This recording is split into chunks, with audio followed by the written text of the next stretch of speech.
अच्छा जी, सबसे पहले तो हमने आपको परसों बताया था कि पीर वाले दिन जो है वो एक बड़ा फैसला आने वाला है। थाना शादमान जलाओ घिराओ और जिना हाउस के करीब गाड़ियां जलाने के मुकदमात हैं, 9 मई से रिलेटेड ही हैं। ये उसी के मतलब जो कड़ियां हैं मुख्तलिफ केसेस की, ये उसी से जुड़ा है। तो उस सिलसिले में आज ये फैसला जो है वो अनाउंस कर दिया गया। इसे हफ्ते वाले दिन महफूज किया गया था और अब ये बताया गया है कि ये इसमें जो है वो 12 अफराद को बरी कर दिया गया है, जिसमें शाह महमूद कुरैशी साहब भी जो हैं वो शामिल है। शाह महमूद कुरैशी साहब के पिछले केसेस के अंदर भी जो हैं उनको बरी किया गया था, लाहौर से जो रिलेटेड थे, और आज भी इसी तरह इस एक और केस के अंदर भी जो है वो इनको बरी कर दिया गया है।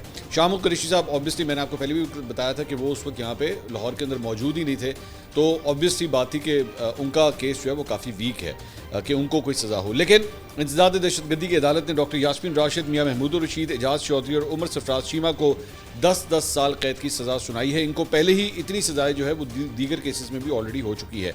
इसके साथ साथ 3 खवातीन को, पाकिस्तान की 3 खवातीन, पाकिस्तान तहरीक इंसाफ की 3 खवातीन को भी जो है वो अब सज़ाएं हो गई हैं, जिसमें आयशा भुट्टा शामिल हैं। आयशा भुट्टा जो हैं वो गालबन सेक्रेटरी इत्तलात हैं पाकिस्तान तहरीक इंसाफ लाहौर की, और इसके साथ साथ उनको जो है वो गाड़ियाँ जलाने के मुकदमे के अंदर 10 साल कैद की सज़ा हुई है। आलिया हमजा और सनम जावेद, इनको भी जो है वो 5-5 साल कैद की सज़ा हुई है। इनको पहले सज़ाएं नहीं हुई थी, अब इस केस के अंदर भी जो है वो इनको सज़ाएं हो चुकी हैं। तो आलिया हमजा और सनम जावेद जो हैं वो पहले भी गिरफ्तार रही थी, लेकिन जारी बात है उसके बाद ज़मानत के ऊपर जो है उन्हें रिहा किया गया था।